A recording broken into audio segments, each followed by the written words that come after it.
Hi everyone, कैसे हो आप सभी लोग। आई होप आप लोग अच्छे होंगे। मैं हूं राहुल जायसवाल एंड स्वागत करता हूं आप सभी का एक बार फिर हमारे यूट्यूब चैनल JR ट्यूटोरियल्स में। तो सबसे पहले यार आप सभी को गणपति बप्पा मोरया यानी कि गणेश चतुर्थी की हार्दिक शुभकामनाएं। आज का दिन ही गणेश चतुर्थी है और आज ये जो वीडियो मैं रिकॉर्ड कर रहा हूं दोस्तों, ये आपको अगले दिन मिल रहा होगा।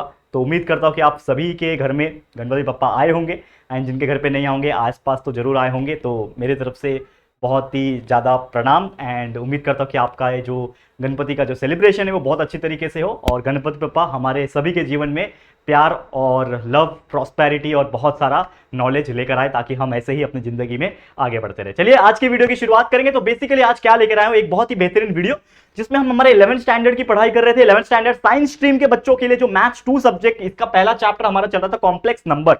ये बहुत ही डिफिकल्ट और बहुत ज्यादा बड़ा चैप्टर है, लेकिन यार ये चैप्टर को इजी बनाया जा सकता है with the help of conceptual knowledge. तो अगर आपने कंसेप्चुअल नॉलेज क्लियर कर लिया तो यार ये चैप्टर भी आपको इजी लगेगा, टेंशन की जरूरत नहीं है। तो इस चैप्टर का आप देख सकते हो लगातार आज 10वां लेक्चर लेकर आए।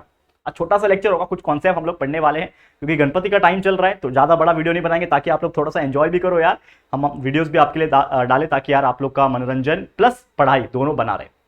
ओके तो 10वां लेक्चर है और आज क्या पढ़ने वाले हैं। बेसिकली इसके पहले के लेक्चर में हमने प्रैक्टिस सेट जो एक्सरसाइज था 2.2 उसको कंप्लीट किया था बहुत अच्छी तरीके से। और इस बार हम लोग पढ़ने वाले हैं जो भी कॉम्प्लेक्स नंबर होता है, ठीक है। कॉम्प्लेक्स नंबर का हम क्या निकाल सकते हैं दोस्तों, उसका मॉड्यूलस निकाल सकते हैं, फिर उसके बाद उसका आर्ग्यूमेंट यानी कि आर्ग्यूमेंट होता है, एम्पलीट्यूड बोल सकते हैं, वो सभी चीज कैसे निकाल सकते हैं। उसके अलावा हम कॉम्प्लेक्स नंबर को पोलर फॉर्म में कैसे लिख सकते हैं, उसको एक्सपोनेंशियल फॉर्म में कैसे लिख सकते हैं, ये सभी चीज आज डिस्कस करने वाले हैं। ध्यान से देख लेना, ये वीडियो को एंड तक देख लेना, आपको हर एक चीज समझ में आएगा। और साथ ही में अभी तक आपने इंस्टाग्राम पे हमें फॉलो नहीं किया तो लिंक डिस्क्रिप्शन बॉक्स में दिया हुआ, जरूर से फॉलो करना। चलिए ये वीडियो की शुरुआत करते हैं। तो सबसे पहले हम बात करेंगे क्या पढ़ना है, दैट इज पहला topic modulus of Z. Mostly चीजें आज लिख के लाए ताकि वीडियोस फटाफट से बन जाए, क्योंकि हमारे आसपास जहां पे मैं रहता हूं दोस्तों, ये जो स्टूडियो है इसके जस्ट बगल में ही, मतलब मेरे घर के जस्ट आगे ही अगर आप देखोगे तो एक गणपति का पंडाल लगा हुआ है जिसमें हम बोलते हैं ना गाने बजते हैं। आप जानते हो गणपति का टाइम होता है तो गाने बजते हैं, बहुत सारी चीजें होती हैं। तो हमने 1 घंटे का परमिशन लिया है सोसाइटी से so that we can make video. सो आप लोग का रिकॉर्ड ब्रेक नहीं होना चाहिए, आप लोग के लिए वीडियोस कंटिन्यूसली आने चाहिए। दैट्स वाई हम वीडियोस आपके लिए बना रहे हैं परमिशन लेके। टेंशन मत लेना यार, सब चीज प्रॉपर तरीके से जाएगा। देखो हमारा भी मकसद यही है कि हम आपको हर चीज प्रॉपर टाइम से दे। चलो यार बाकी बातें तो करेंगे यार, फटाफट से आपके लिए वीडियो बनाना है। सबसे पहले तो मॉडुलस ऑफ जेड है क्या, तो z is nothing but we know that z का मतलब क्या होता है, a is equal to IB, sorry z is equal to a plus IB। यानी कि हमारा क्या होता है, कॉम्प्लेक्स नंबर के फॉर्म में होता है, a is the real number, b part is my imaginary part that is a plus IB। और इसका अगर मुझे मॉडुलस निकालना है, यानी कोई भी अगर मुझे कॉम्प्लेक्स नंबर दिया है जिसको हम लोग z से डिनोट करते हैं, उसका अगर मुझे मॉडुलस निकालना है तो मॉडुलस का मतलब होता है z को अगर मॉड में डाल दिया जाए। मॉड का मतलब क्या होता है, 2 लाइन, और मॉड का एक्चुअल में मतलब क्या होता है, कोई भी निगेटिव चीज को वो क्या बना देता है, पॉजिटिव बना देता है। That is nothing but mod. कोई भी निगेटिव चीज को अगर वो पॉजिटिव बना देगा उसको बोलते हैं मॉड। तो z क्या बन जाएगा, मॉड में आ जाएगा। और z मॉड यानी कि ये जो z का जो वैल्यू है जिसको हम लोग मॉडुलस ऑफ z बोलते हैं, इसका वैल्यू कैलकुलेट करने के लिए एक फॉर्मूला है under root of a square plus b square. a क्या है मेरे लिए, इस जो भी कॉम्प्लेक्स नंबर दिया रहेगा उसका रियल पार्ट को a बोलूंगा, जो इमेजिनरी पार्ट है उसको b। तो under root of a square plus b square करोगे तो जो वैल्यू मिल जाएगा वो क्या रहेगा, आपका मॉडुलस ऑफ z रहेगा। That is modulus of that particular complex number रहेगा। ये हम लोग एग्जांपल सॉल्व कराएंगे तो आपको समझ में आ जाएगा, ध्यान से सुनना। अब इसी चीज के हेल्प से हम निकाल सकते हैं कोई भी पर्टिकुलर पॉइंट पर distance from the origin O। यानी कि आपको समझ लो पूछा हुआ है कि OP का डिस्टेंस निकालो, O से लेके P तक का डिस्टेंस निकालो। तो O क्या है मेरे लिए, that is origin point. O मेरे लिए क्या है, ओरिजिन पॉइंट रहेगा। और P मेरा क्या रहेगा, जहां तक मुझे जाना है, और P पॉइंट क्या रहेगा, उस पर्टिकुलर चीज का पार्ट रहेगा। तो हम लोग क्या करेंगे, डिस्टेंस निकालेंगे। और डिस्टेंस को हम लोग डिनोट करते हैं R से, स्मॉल लेटर r से डिनोट करते हैं। और इसको भी कैलकुलेट करने का फॉर्मूला वही है, that is r is nothing but the modulus of z। यानी कि आपको अगर मॉडुलस ऑफ z बोला जाए या फिर सिंपली r बोला जाए, उसको कैलकुलेट करने का formula under root of a square plus b square है। समझ में आ गया। तो ये था हमारा कॉम्प्लेक्स वाला पार्ट, बहुत बेसिक था। इसको आप थोड़ा सा आप ध्यान में समझेंगे, हम लोग इसके बाद एग्जांपल्स आएंगे उसको समझेंगे तो आपको क्लियर हो जाएगा, कोई भी परेशानी नहीं होगी, बहुत इजी टॉपिक से। फिर अगले लेक्चर में पूरा का पूरा एक्सरसाइज भी करवाने वाले हैं इसी के ऊपर, जो example number sorry exercise number 2.3 वो भी करवाने वाले। अब एग्जांपल यहाँ पे एक छोटा सा लेकर आया ताकि आप लोगों को छोटा सा मैं बता सकूं। जैसे कि एग्जांपल है z is equal to 4 plus 3i, ठीक है। z क्या है, 4 प्लस 3i है मेरा, ओके। तो यहां पे मेरे लिए a कौन है 4, b कौन है 3, तो लिख दिया मैंने here a is equal to 4, b is equal to 3, ये लिखा हुआ है मैंने। दूसरा यहां पे क्या बोल सकता हूं कि जो मॉडुलस ऑफ z है इसका वैल्यू अगर मुझे निकालना है, इसका मतलब क्या है, under root of a square plus b square. तो मैंने डाल दिया under root of 4 square plus 3 square. a मेरे लिए 4 है, b मेरे लिए 3 है, तो 4 स्क्वायर प्लस 3 स्क्वायर। तो क्या हो जाएगा एक्चुअल में, under root of 4 square is nothing but 16 plus 3 का स्क्वायर 9, 16 प्लस 9 कितना होता है, स्क्वायर रूट ऑफ 25 होता है। तो स्क्वायर रूट ऑफ 25 का वैल्यू क्या होता है? 5 होता है। तो यानी कि हमारा जो मॉडुलस ऑफ z है, जिसको हम लोग मॉडुलस ऑफ z या फिर z मॉडुलस बोलते हैं, इसका वैल्यू कितना आ गया? 5। तो कितना आसानी से निकल गया। 1 मार्क्स के एग्जाम में आपके क्वेश्चन पूछा जाता है ये वाला, कितना आसानी से निकाल दिया है कि नहीं? सिंपल है। तो ये हो गया सबसे पहला हमारा टॉपिक। अब नेक्स्ट यहां पे जाते हैं, एक और टॉपिक जो हमें बहुत अच्छी तरीके से पढ़ना है, जिसका नाम है आर्ग्यूमेंट, या फिर इसको बोला जाता है एम्पलीट्यूड ऑफ z। यानी z जो है, z यानी जो कॉम्प्लेक्स नंबर आपको दिया है a प्लस ib के फॉर्म में, उसका आर्ग्यूमेंट ऑफ z निकालो या फिर एम्पलीट्यूड निकालो। तो वो होता क्या है, इसको समझो। तो बेसिकली आर्ग्यूमेंट ऑफ z या फिर एम्पलीट्यूड ऑफ z को अगर बोला जाए तो इसका फॉर्मूला है tan inverse of b by a। b is nothing but imaginary part, a is the real part. तो उसको डिवाइड करो, tan inverse of b by a कर दोगे तो आपका आंसर आ जाएगा। ठीक है। वैसे एक होता है पोलर फॉर्म, इसका भी एग्जांपल और इसका एग्जांपल सब मिला के मैं आपको बताने वाला हूं। लास्ट में 2 से 3 एग्जांपल कराएंगे, ध्यान से देख लेना, पूरा टॉपिक क्लियर हो जाएगा। अब यहां पे देखो, अगर z का वैल्यू a प्लस ib है तो यहां पे a is equal to r cos theta हम मानते हैं और b is equal to r sine theta मानते हैं। r इज नथिंग बट जो हमने लिया था, that is our value, r is equal to mod of a square under root of a square plus b square. तो हमने मान लिया कि a is equal to r cos theta है, b is equal to r sine theta है। ठीक है। अब अगर मुझे z का वैल्यू निकालना है तो z मेरे लिए क्या रहेगा? पोलर फॉर्म में, दैट इज थीटा आ गया ना इसमें। तो a क्या है? a is equal to r cos theta. तो a की जगह पे क्या लिखूंगा? R cos theta. ये i लिखा, ये b की जगह पे क्या लिखूंगा? R sine theta. तो b की जगह पे क्या लिखा? R sine theta. तो कुल मिला के अगर हम बात करेंगे तो यहां पे भी r कॉमन, यहां पे भी r कॉमन। तो z मेरे लिए क्या हो जाएगा? z is nothing but r मेरा बाहर निकल गया, अंदर क्या बचेगा? cos theta plus i sine theta. और ये मेरा फॉर्मूला है कोई भी पर्टिकुलर कॉम्प्लेक्स नंबर को, z को, उसको पोलर फॉर्म में कन्वर्ट करने के लिए। That is nothing but z is equal to r under root of, sorry माफ कीजिएगा, z is equal to r bracket में cos theta plus i sin theta. That is nothing but the polar form. Theta आ गया मतलब polar form, समझ में आ गया। तो ये पोलर फॉर्म है। वैसे एक और हमारा एग्जांपल है, यानी कि टॉपिक है, जिसको बोलते हैं एक्सपोनेंशियल फॉर्म। ये दोनों हमेशा क्वेश्चन पूछा जाता है। एक तो आपको मॉडुलस ऑफ z निकालने पूछता है, दूसरा आपको पोलर फॉर्म में कन्वर्ट करने के लिए पूछता है, और तीसरा आपको एक्सपोनेंशियल पूछता है। ये 3 क्वेश्चन फेवरेट क्वेश्चन है, अगर इसमें से ये टॉपिक में से क्वेश्चन एग्जाम में पूछे जाएंगे तो आते ही आते।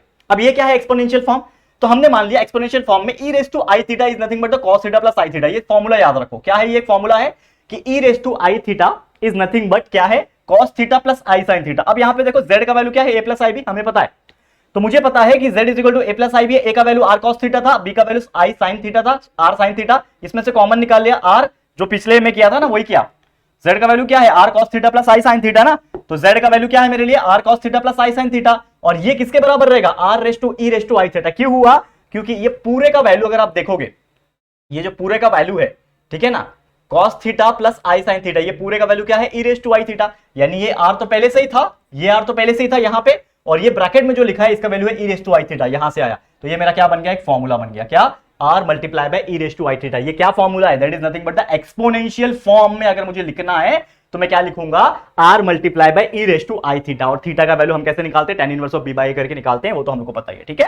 यहाँ पे r का वैल्यू मॉड ऑफ z है, theta is nothing but argument of z, that is tan inverse of b by a। Correct है? समझ में आ गया। अब ये तो कुछ क्या थे? उसके टॉपिक्स थे, ये क्या थे? उसके फॉर्मूलेस थे। अब आते हैं रियल खेल के ऊपर। रियल खेला क्या है? खेला होबे यानी कि अभी एग्जांपल्स कराएंगे ताकि आप लोग को पूरा समझ में आए। चलिए आ जाते हैं पहला टॉपिक पे। क्या पहला एग्जांपल है? कि z is equal to 1 plus 3i बोला हुआ है। ठीक है। हमें पूछा है find the modulus and amplitude, मतलब मॉडुलस भी निकालना है और एम्पलीट्यूड भी निकालना है। चलो फटाफट से निकालेंगे। सबसे पहले हम लोग क्या करेंगे, यहां पे हम लोग को एक चीज दिया हुआ है, z is equal to 1 plus 3i। ठीक है। तो इससे हम लोग कंपेयर करेंगे, किससे? Compare with a plus ib।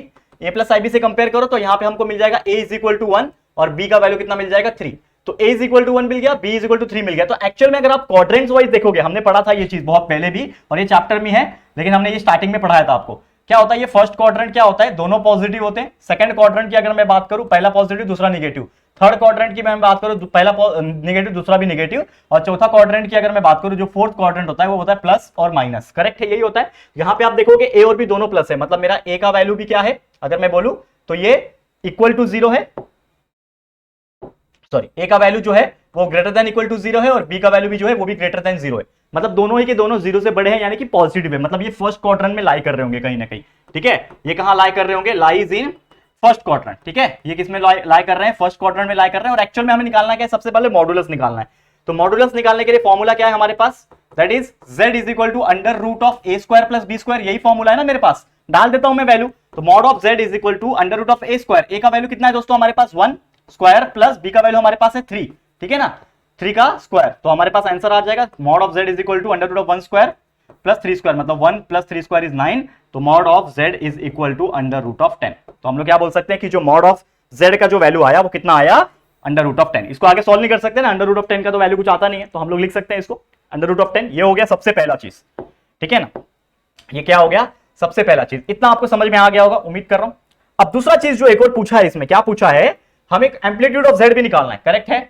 Amplitude of Z कैसे निकालते हैं मैं आपको बताना चाहूंगा, बहुत सिंपल सा फंडा इसका। एम्पलीट्यूड ऑफ जेड के लिए क्या फॉर्मूला है, एम्पलीट्यूड ऑफ जेड, यहां पे मैं लिखता हूं एम्पलीट्यूड बोल लो या फिर आर्ग्यूमेंट बोल लो, तो एम्पलीट्यूड ऑफ जेड का फॉर्मूला क्या है दोस्तों, tan inverse of b by a। ये अभी हमने पढ़ा ना, tan inverse of b upon a। ये क्या फॉर्मूला है, कहां से आया, देखो अगर आप ध्यान से, सबसे पहले ही मैंने बताया था आपको, कहां गया इसमें, क्या, हाँ ये वाला पार्ट देखो, नहीं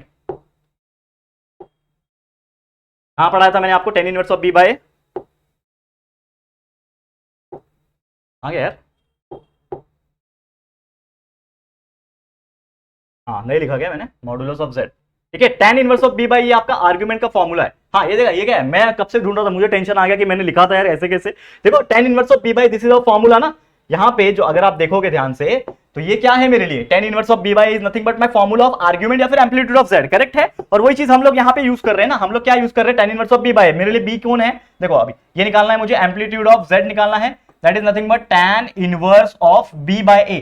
तो b क्या है मेरे लिए बताओ, b मेरे लिए क्या है, b कितना है 3 है, और a मेरे लिए 1 है, तो 3/1, यानी कि मेरा आंसर जो आएगा एम्पलीट्यूड ऑफ z का जो वैल्यू आ रहा है वो आ रहा है tan इनवर्स ऑफ 3। और मुझे बताओ tan इनवर्स ऑफ 3 कब आता है, 3 कब आता है tan में, कौन से डिग्री पे आता है मुझे बताओ। तो आपका जो आंसर आ जाएगा, ये tan इनवर्स ऑफ 3 रहने दो, इसमें हम लोग tan इनवर्स नहीं करेंगे, तो डायरेक्ट हमारा यही हम लोग आंसर लिख देंगे, that is amplitude of z is nothing but tan inverse of 3, ठीक है। ये हम लोग का आंसर इस प्रकार छोड़ेंगे तो भी हमारा आंसर करेक्ट है, ठीक है। तो ये हो गया आपका पहला एग्जांपल। 1 या 2 मार्क्स के लिए पूछा जाता है, 2 चीज पूछा जाए तो शायद 2 मार्क्स के लिए पूछा जाए, लेकिन चांसेस 1 मार्क्स के लिए होता है, तो जिसमें आपको मॉडुलस भी पूछा जाएगा या फिर एम्पलीट्यूड भी पूछा जाएगा। बहुत अच्छी तरीके से आपको एक्सप्लेन किया जाता है, कोई भी इसमें परेशानी आपको नहीं होगी, ठीक है। तो ये था सबसे पहला एग्जांपल। चलो एक और कराते हैं आप लोग के लिए सेम, इसको भी आप a प्लस बी आई से कंपेयर करो, a प्लस आई बी से कंपेयर करोगे तो a का वैल्यू आपको मिल गया -7, b का वैल्यू मिल जाएगा 24। तो यानी कि हम लोग क्या बोल सकते हैं कि a आपका 0 से छोटा है और b आपका 0 से बड़ा है, यानी कि क्या है, एक है 0 से छोटा मतलब माइनस, 0 से बड़ा मतलब प्लस, तो माइनस प्लस किस में होता है, सेकंड क्वाड्रेंट में, तो मतलब ये किस में लाई कर रहा है, लाइज इन सेकंड क्वाड्रेंट। कितना सिंपल है ना ये समझना, सेकंड क्वाड्रेंट में आता है कोई भी चीज माइनस प्लस, ठीक है, लाइज इन सेकंड क्वाड्रेंट। अब ये सेकंड क्वाड्रेंट में तो आ रहा है, चलो ठीक है, ये मैंने मान लिया सेकंड क्वाड्रेंट में आ रहा है, लेकिन मुद्दा ये नहीं है, मुद्दा ये है हमें करना क्या है इसमें, अगेन मॉडुलस निकालना है, that is modulus of z is equal to under root of a square plus b square, ये निकालना है। तो modulus of z is nothing but a का वैल्यू कितना है हमारे पास -7, तो -7 का स्क्वायर प्लस b कितना है 24 का स्क्वायर, ठीक है।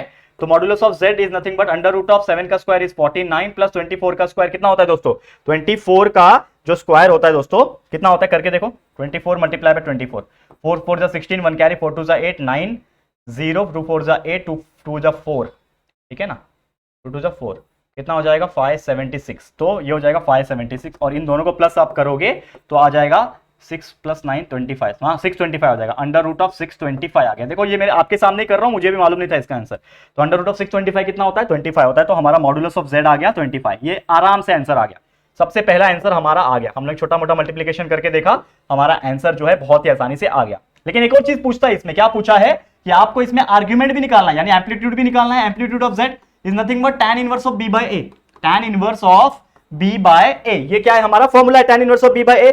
अब यहां पे tan इनवर्स जो है ये b बाय a करने के लिए, b का वैल्यू हमारे पास 24 है, a का वैल्यू हमारे पास 7 है, तो tan इनवर्स ऑफ 24 बाय 7 इसको हम लोग ऐसे का ऐसे ही लिख देंगे, that is amplitude of z is nothing but tan inverse of 24 by 7। यहां पे हम लोग स्टॉप करेंगे, इसके आगे हम कुछ नहीं कर सकते, सॉल्व भी नहीं कर सकते, 24/7 सॉल्व भी नहीं होगा, तो ये हमारा आंसर हो जाएगा। तो कितना आसानी से आप देख सकते हो, हमने इसको सॉल्व कर लिया और कितना आसानी से हमने इसका आंसर भी निकाल लिया। समझ में आ गया, क्लियर है दोस्तों। तो ये था हमारा एग्जांपल, ऐसे ही एग्जांपल्स जब हम लोग एक्सरसाइज कराएंगे तो आपको समझेगा, ये बहुत बेसिक वाले हैं। चलो एक आखिरी बता देता हूं जिसमें हम लोग पोलर फॉर्म और एक्सपोनेंशियल फॉर्म करेंगे। दैट इज क्वेश्चन क्या पूछा है कि ये 4 + 4√3i दिया हुआ है, इसको हम लोग को पोलर फॉर्म में और एक्सपोनेंशियल फॉर्म में करना है। देखो ऐसे क्वेश्चंस भी आते हैं, कोई भी एक कॉम्प्लेक्स नंबर दिया है z = a + ib के फॉर्म में, उसको हम लोग को पोलर फॉर्म बनाना है, उसको हम लोग को एक्सपोनेंशियल फॉर्म बनाना है। कैसे बनाओगे ध्यान से देखना।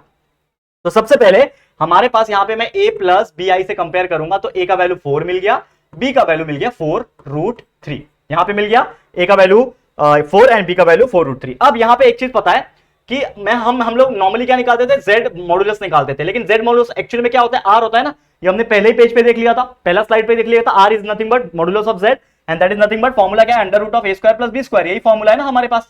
तो मेरे को यहां से आर मिल जाएगा। अब देखो यहां पे आप निकालो, अंडर रूट ऑफ ए कितना है मेरा 4 का स्क्वायर, बी कितना है मेरा 4√3 का स्क्वायर, ठीक है ना, 4√3 का स्क्वायर, ये पूरे का स्क्वायर कर तो हमारा आंसर आ जाएगा। 4 का स्क्वायर होता है दोस्तों 16 प्लस 4√3 का स्क्वायर, 4 का स्क्वायर 16, 16 का और √3 का स्क्वायर 3, 16 मल्टीप्लाई बाय 3 इज 48, तो 16 प्लस 48 दैट इज नथिंग बट 64, यानी कि r is equal to under root of 64, तो therefore r will be equal to 8। यहां से मुझे r का वैल्यू मिल गया, कितना आसानी से मिल गया r का वैल्यू। अब जब r का वैल्यू मिल ही गया है तो हम लोग को एक्चुअल में क्या निकालना है, हम लोग को एक्सपोनेंशियल और पोलर फॉर्म निकालना है। सबसे पहले हम लोग क्या निकालते हैं, पोलर फॉर्म निकालेंगे। तो चलो ध्यान दो पोलर फॉर्म कैसे निकालते हैं। अब एक और चीज यहाँ पे a और b जो है ना, ये दोनों के दोनों पॉजिटिव है, तो हम लोग क्या बोल सकते हैं, किसमें आ रहा है, ये फर्स्ट क्वाड्रेंट में आ रहा होगा, that is lies in first quadrant. ये आप लिख सकते हो यहाँ पे लाइज इन फर्स्ट क्वाड्रेंट, ये आपने लिख दिया। अब इसके बदौलत हम लोग क्या बोल सकते हैं कि हमारा जो ये है पोलर फॉर्म निकालने का फंडा जो है, जिसमें आपका थीटा यानी कि tan इनवर्स ऑफ क्या होता है, theta is equal to tan inverse of b by a होता है, दैट इज एम्पलीट्यूड या फिर आर्ग्यूमेंट बोल लो, ठीक है। तो theta will be equal to tan inverse of b by a। b कितना है 24, a कितना है, सॉरी b 24 नहीं है, माफ करना, देखो अभी ध्यान से वापस से करेंगे इसको, कोई बात नहीं। Theta is equal to tan inverse of b upon a, तो b कितना है 4√3 है ना, b 4√3 और a कितना है मेरे पास 4, ठीक है, ये 4 cancel. Theta is equal to यहाँ पे कितना बच रहा है, tan इनवर्स ऑफ क्या बच रहा है दोस्तों, √3 बच रहा है, करेक्ट है, यही बच रहा है आप लोगों को, tan inverse is equal to theta is equal to tan inverse of √3, correct है, समझ में आ गया।